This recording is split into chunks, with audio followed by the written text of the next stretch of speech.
We're up to Mishnah number 8 of chapter 2. And this is the 4th consecutive Mishnah that the author is Hillel. And the theme behind this Mishnah is that there's 10 things that people think they're one thing, but really they're something else.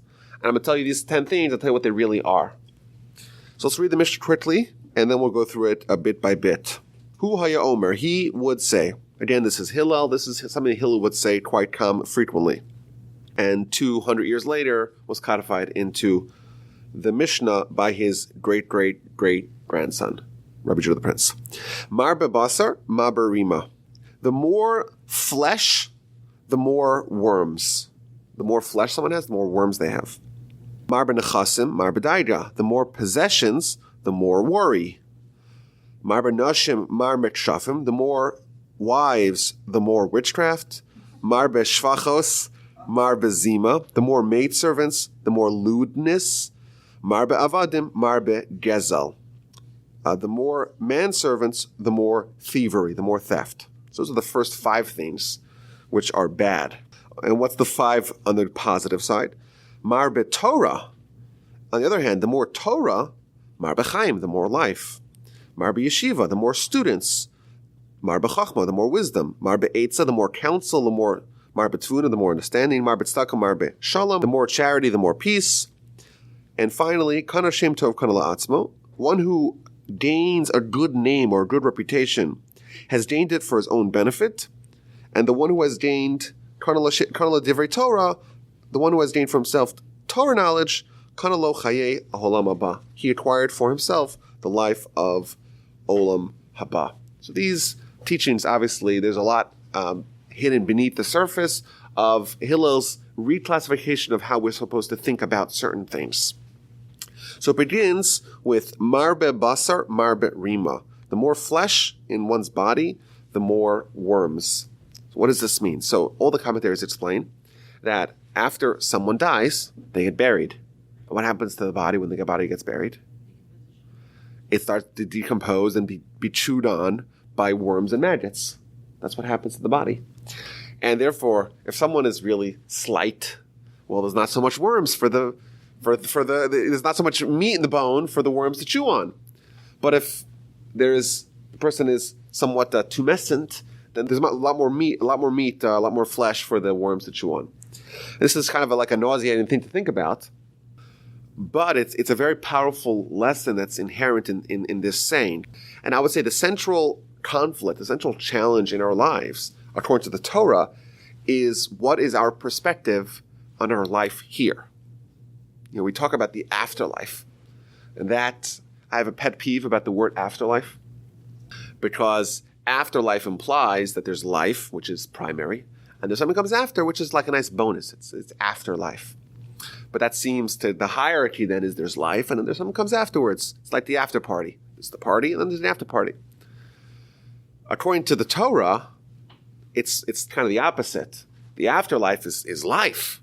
And this is all preparatory. We're just getting ready. This is the corridor. It's one of the Mishnah we'll see later on. This world is a corridor. It's like a pathway. We're trying to reach the destination. We're coming to the party. So this life is really pre-life. And Olam Haba, the afterlife, is life. And I think that's really the message here. Because we are wired, we are oriented around seeing it the other way. We're oriented. This is the only world that we could visualize and we could relate to in a sensory level. And therefore, this is the world that we say, this is what we've got. And the Torah is trying to train us and prepare us and to reframe, so to speak, our perspective that this world, we're trying to get somewhere. There's a destination, which is the goal. And therefore, everything that we should do here should be oriented around what's best going to help me achieve that aim, that central aim, which is the actual goal. And therefore, this comment of Hillel is a very powerful comment, because he's saying someone who wants to indulge as much as possible in this world, really it's futile. Because what's the ultimate destiny of everybody? That it stops working. And there hasn't been a workaround. And there's 8 billion people in the world today, and every one of them in 150 years, maybe 200 years, with the advances of science, but in near future, is going to stop working. And therefore, it's we're like kicking the can down the road. It's like this whole life here, really. It's just, it's a series of events that ultimately end in what he's describing. That the body starts to decompose and it becomes fair game for the worms and the maggots. And that's, of course, it's a depressing thought, but really what he's trying to teach us is that, no, it shouldn't be depressing. It's just, this is fact. And it's been fact 2,000 years ago. It's been fact for really forever, since the times of Adam. But recognizing the fact will help you to, then think, to recalibrate what are you really living for. And therefore, in the Torah's perspective, the fact that your body's going to decompose, that's by design, because the body is a vessel that's holding your soul as your soul's trying to make its way home, as your soul's trying to journey to its homeland, to where it comes from the spiritual world, what we call colloquially the afterlife. And therefore, when we realize that this body's orientation, the way we exist in our current iteration, a soul submerged in a body in this physical world, that is not the end game. And this powerful lesson, or the powerful short statement, really brings that point home. Now, there's a story in the Talmud. There's a few stories. This idea of the post-mortem contact between the body, the cadaver, and worms actually appears multitudes of places all over Jewish literature. It's not. This is not the first time it shows up. There's one story it's a very powerful story. It's brought down in the Talmud, in the book of Nedarim on page 9b. It tells of Shimon HaTzadik, Shimon the righteous. If you remember back in chapter 1, we learned about Shimon the righteous. He was one of the last members of the men of the Great Assembly. And he was the high priest. So therefore he was stationed in the temple. And what happened in the temple? Well, there were daily sacrifices in the temple, but there were also individual sacrifices that happen from time to time. And there was one sacrifice called the sacrifice of the Nazir. The Nazir is someone who accepts upon him or herself a vow to abstain from several things: haircuts, any grape products, coming into contact with dead people for a certain duration of time. And such a person, at the end of their term, would go to the temple, bring a sacrifice, and also cut off all their hair. That's the halacha. Now, today we don't do this anymore, because if someone accepts upon themselves a vow to become a Nazir, because we don't have a temple, there's no way to actually get out of it. So if you become a Nazir, you can become a Nazir, but you can't unbecome a Nazir. Therefore, there's actually a guy who lives in northern Israel who became a Nazir and has hair all the way down to his feet and looks like a total vagabond. Because he's a Nazir and he can't get out of it until the temple's rebuilt, and he goes and brings a sacrifice and cuts off all his hair. Even in the times of the Talmud, the rabbis frowned upon people accepting upon themselves the vow of the Nazir. Certainly today, where you can't get out of it, it's not something that is encouraged at all.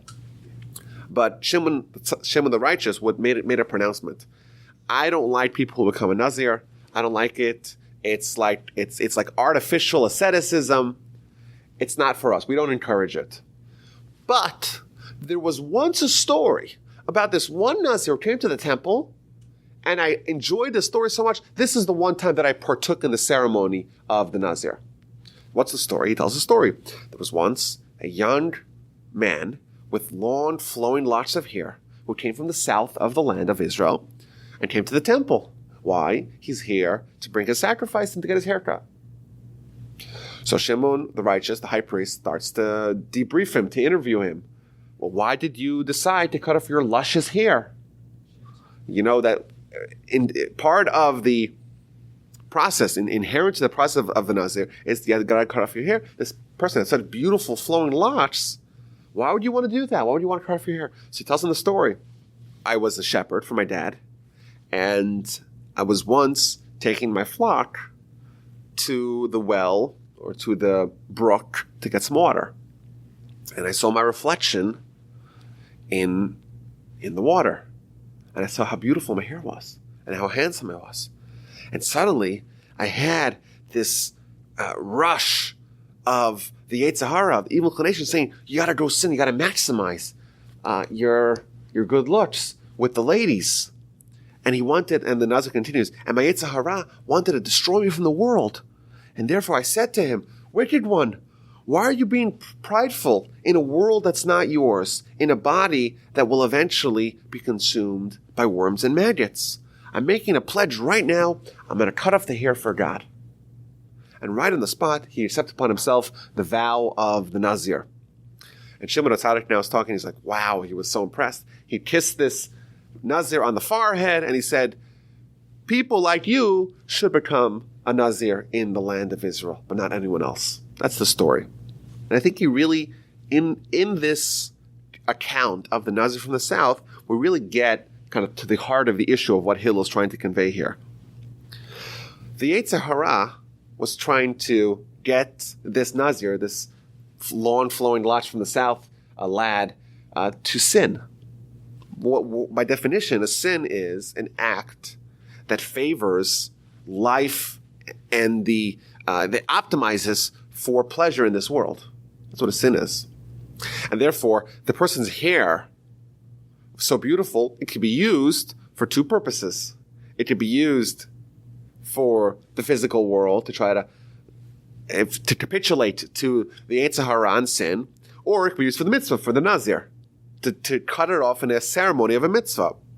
And we see, what did he use? What did he employ to motivate himself to use this body and this life for a mitzvah? He used Hillel's argument. How could you possibly consider the perspective of the Yetzer Hara, that your life really is here and don't think about what's going to happen tomorrow? How do you optimize for pleasure in this world? How do you foil that? How do you thwart that argument by saying, okay, let's work this out. What's the ultimate destiny of the body? The ultimate destiny is the worms and maggots. And therefore, if the body is destined to have such a shameful end, it's ludicrous to suggest that that's really who you are, that God created humans to end up like that. No, it must mean that the soul and that aspect is really who we are, and therefore we should try to think of ways to advance the soul's agenda, and that is, of course, done with a mitzvah. So it's not just a morose take, a depressing take on life, that we're all going to end up as just being fodder for the worms. It's actually could be used on a very positive sense. Okay, well, that's not who we are, but the soul is who we are, and that, of course, gives us an avenue, a path towards an eternal legacy. I don't want to spoil it, but there's a mishnah in chapter 3 that says the exact same thing. Well, in a different take. It says that if you want to avoid sinning, all you need to do is look at 3 things. And one of them is look at where you came from. And the second one is look where you're going.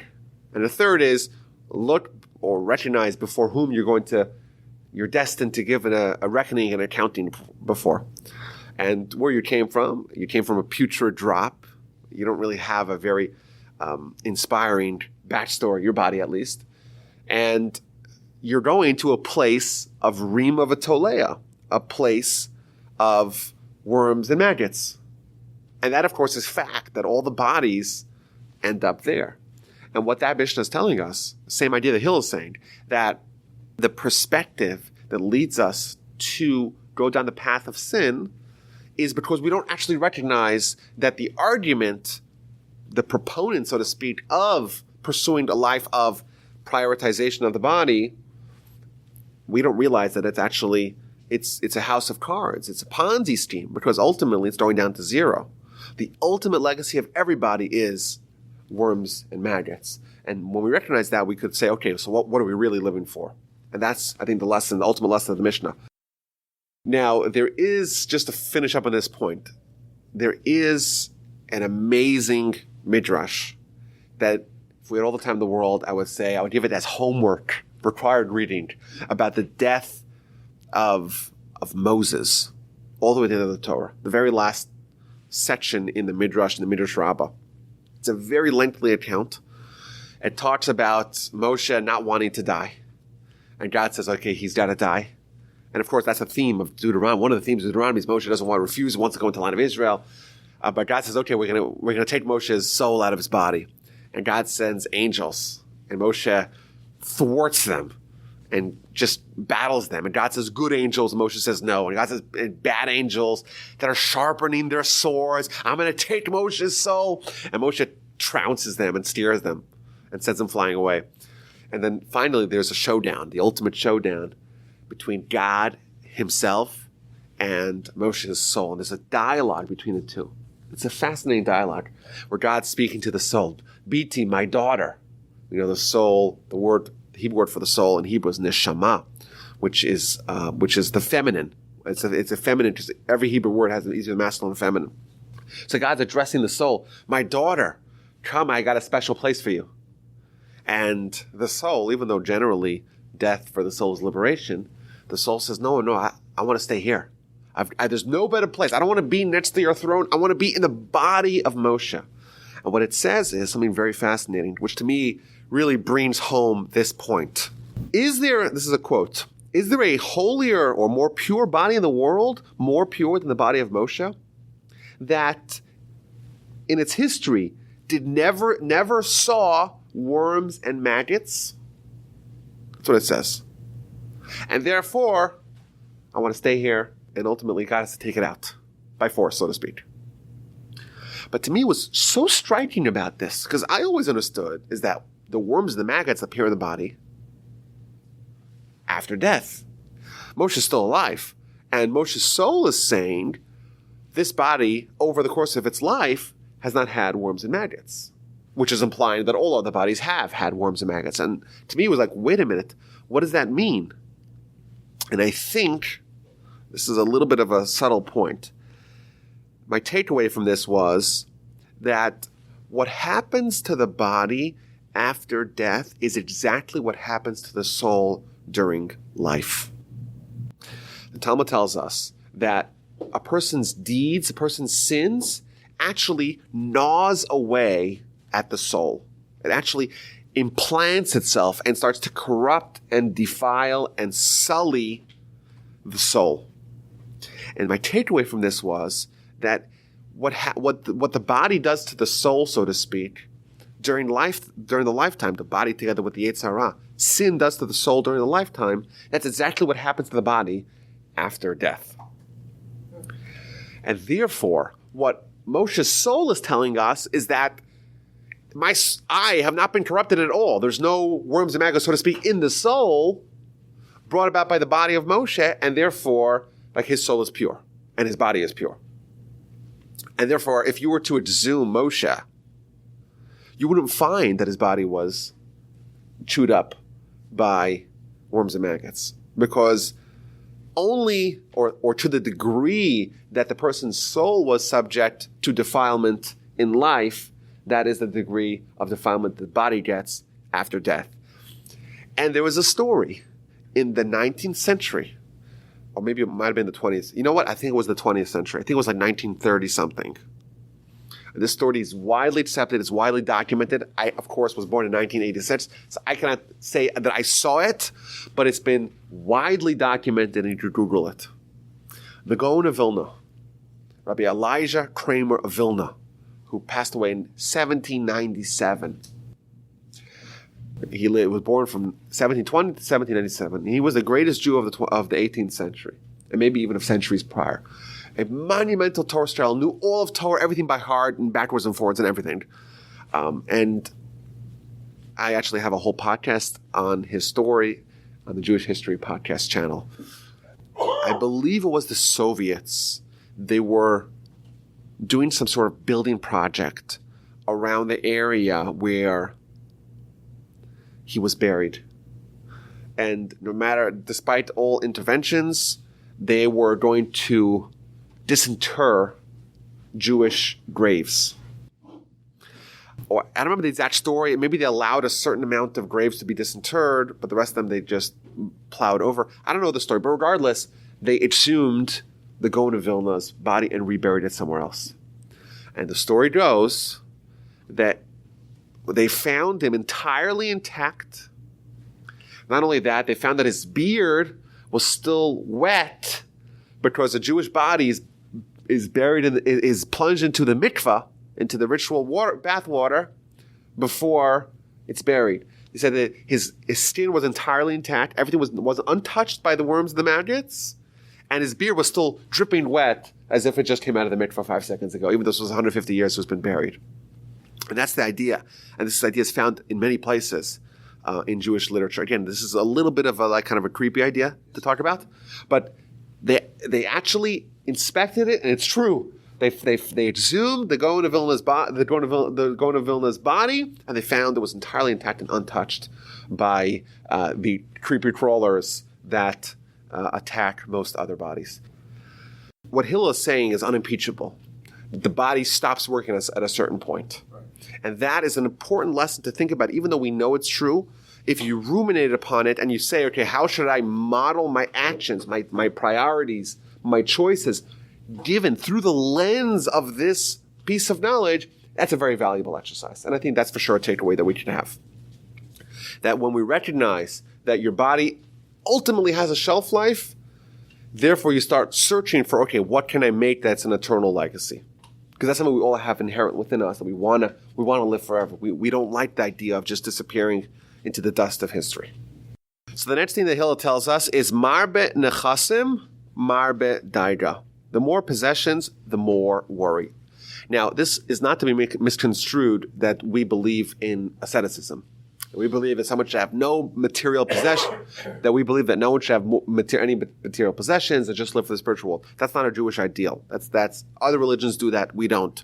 In fact, the aforementioned Nazir, the reason why the Nazir is frowned upon is because you're denying yourself pleasures. God gave us wine to enjoy. And therefore, why would you say, I don't want to enjoy it? God gave it for you to enjoy. So what Hillel's not trying to say is that people should not try to amass possessions. What he's saying is that the benefits in this world and the things that come with prosperity do not come without any drawbacks. There are some drawbacks as well. There is a certain degree of worry that happens with people who have a lot. You're worried someone's going to break into your car. You don't have a car. You don't have that problem. Someone's going to steal your safe. You're always checking your stocks. What's going to happen? Is there going to be a trade war? I'm going to become, what's going to happen to my 401k? Of course, this does not mean that someone should not invest in their future. But what Hillel is trying to tell, he's trying to moderate us a little bit. Again, along the same theme of the previous statement, that is that, yes, this world is good, and partaking in it is good, but too much, or if that's the sole focus, then it's bad. Right. And therefore, we should use it, but with the proper frame of mind that it's there to aid our spiritual journey. And therefore, he's saying that if you have a lot of possessions, you have all kinds of worry and anguish that you may lose it, and the more stuff you have, the more you may lose. There was a guy, I remember, he was a legend. He was a trader. But he only was able to sleep 2 hours a day. Why? Because the markets close here, but they open in Tokyo, and then they open there, and they close in the Nikkei, and then this and then that. There's only 2 hours where there's no markets open. Those are the only 2 hours he has to get any decent sleep. So again, that person, of course, has a lot going for them, but there's also some drawbacks. I know I saw some people in shul recently on their iPhone, and they're looking at the stocks app, and it was all red. I felt bad, like just you're talking to God, but you're pulling out your phone to see how the stocks are doing, and you just have a sad feeling while you're praying. And that, of course, doesn't mean, again, not to invest in equity. That's not what he's telling us. But he's telling us, okay, there's a lot of worry that's going to come with that, and be aware of that. So the next teaching in the Mishnah, mar benashim, mar b'tshafim. The more wives, the more witchcraft. And again, this is someone who says, well, I want this. And I want a lot of wives to fulfill my carnal desires. And what he doesn't realize is that there's something else that comes with that, and that is witchcraft. So what this means is a question in the commentaries. Some suggest that, well, you have multiple wives, now there's competition. And each one of them is vying for his attention, trying to seduce him with all kinds of aphrodisiacs and the like. And that's what the witchcraft is, the aphrodisiacs. Alternatively, he's trying to seduce them. He's pursuing women at a high rate, and he's resorting to all kinds of chemical aids to help his increases mate value, so to speak. That's a life that's not what he sets out to get, and that's what it just kind of spirals out. There's like a vicious cycle where he doesn't even get what he sets out to get. And the final two of the negative ones are someone who has male and female servants. You have lots of female servants, you're going to have more lewdness, and lots of male servants, you're going to have more theft. And I saw something sort of really surprising in Rabbeinu Yonah on this statement. Well, if someone wants to build if someone has to have a large kind of household with lots of servants, what's wrong with that? So they're engaging in lewdness. It doesn't seem to imply that he's engaging in lewdness. So what's the concern if the servants are engaging in lewd conduct? So Rabbeinu Yonah says something very surprising to me, at least, that the theft and the lewdness and the promiscuity that's going to happen in someone's own home by bringing in servants and having them behave in a very low moral way, that is actually going to be, because it's in your house and you could have prevented it, you're actually responsible for it. And he says something very, very harsh. He says, it's as if you partook in it because you welcomed it into your home. And I think the way he understands this is that be careful what kind of influences you're going to bring into your house. Even if you yourself are not going to engage in that kind of conduct, but because you're opening up your home to this sort of behavior, it is reflective on you and maybe even could be pinned on you because you're allowing this conduct into your house. But there's a good side here. If someone has lots of Torah, they have lots of life. And this theme is echoed all over Jewish literature, that Torah equates to life.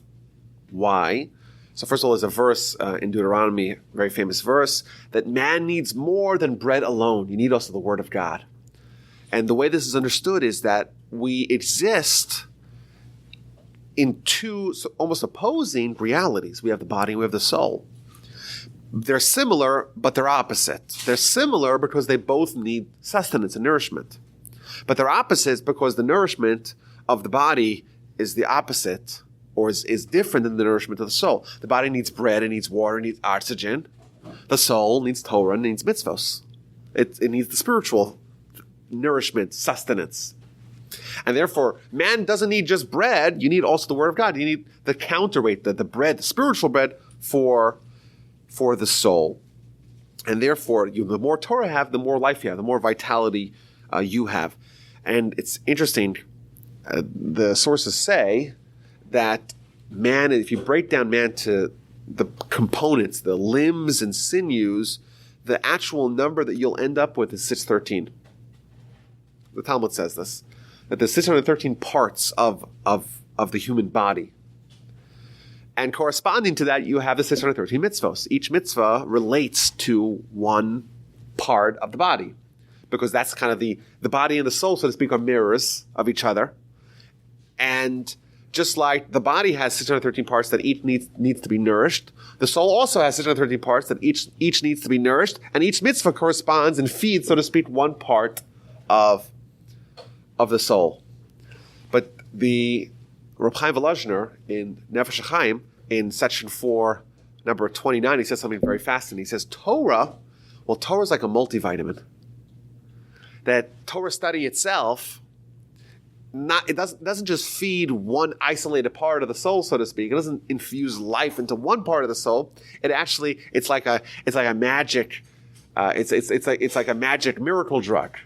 It's a superfood. It gives food to the whole, it infuses life into the whole soul. And therefore, that's what he's saying. The more Torah you have, the more life you're actually giving to your soul. The more yeshiva, the more chachma. What does that mean? The more students, the more wisdom you have. If someone has to teach a student, then they might need to prepare.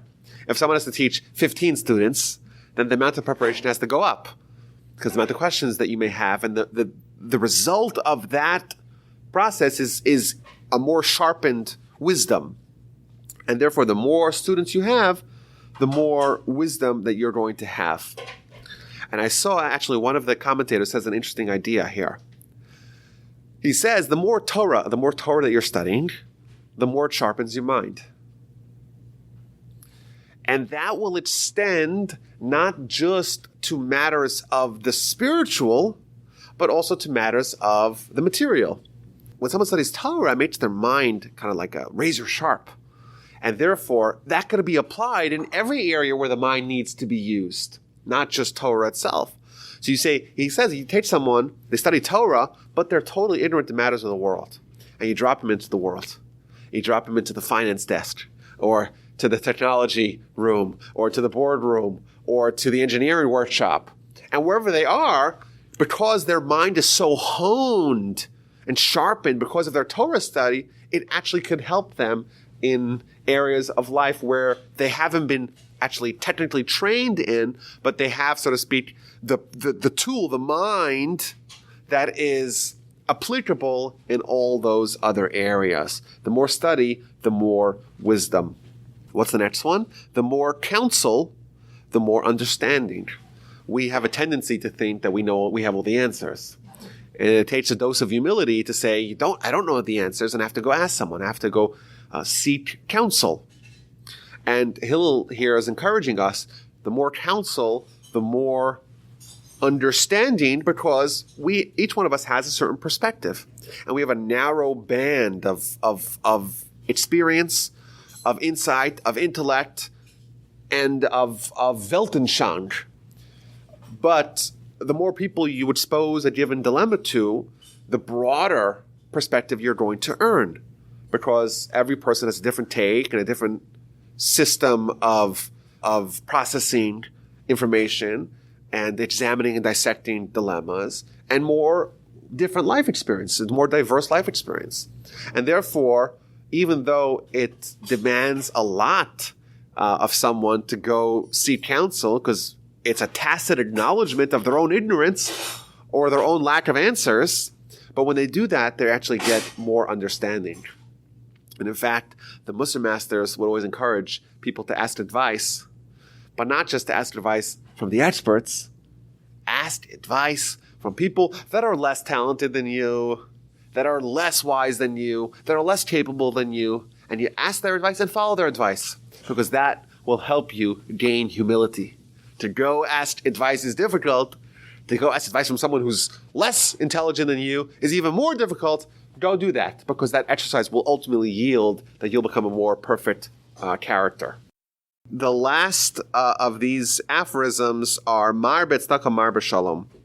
The more charity, the more peace. Rabbeinu Yonah adds that not only does charity bring about peace, but not just when someone themselves gives to charity, but when someone encourages others to give, that too increases peace. Someone may say, listen, I'll give, but I don't want to get other people to give because they may get mad at me. And what Hillel is telling us, according to Rabbeinu Yonah, is that not just when someone themselves gives, but someone encourages others to give, and they think, oh gosh, that person will hate me for encouraging them to give. What they don't realize is that will actually bring about peace, because ultimately that's what their friend wants to do as well. And they're just helping them, nudging them in the direction where they really want to go. And they'll be happy, and there'll be actually more peace as a result of that encouragement. And finally, the Mishnah ends with this statement: if someone acquires a good reputation, he has it for his own benefit. And this seems to kind of dovetail with a lot of the things we saw. What Hillel is saying, what do you really have? If it's your possessions, well, what happens when you die? Or what happens, God forbid, if someone steals that for you? You have all the worry, all the concern. All these things that you think really are yours maybe aren't really yours in the light of these revelations. But your good name, your good reputation, that really is yours. And in this world, certainly, you can know that your good actions, that accrues to your name. And of course, in Jewish philosophy, someone's name is their essence. And therefore, if their name is good, then their essence is good.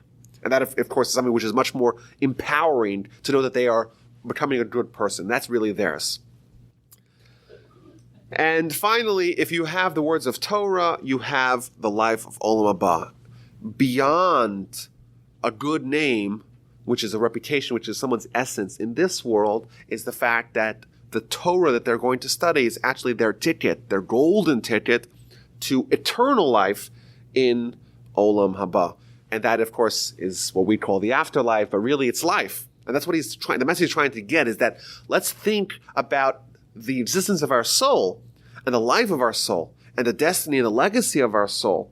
And let's put that at the forefront of our minds, because that's ultimately who we are, not just for 70, 80, 90, 100, 150 years, but forever. That's who we really are. And our soul to the body is, so to speak, like a person to like a garment.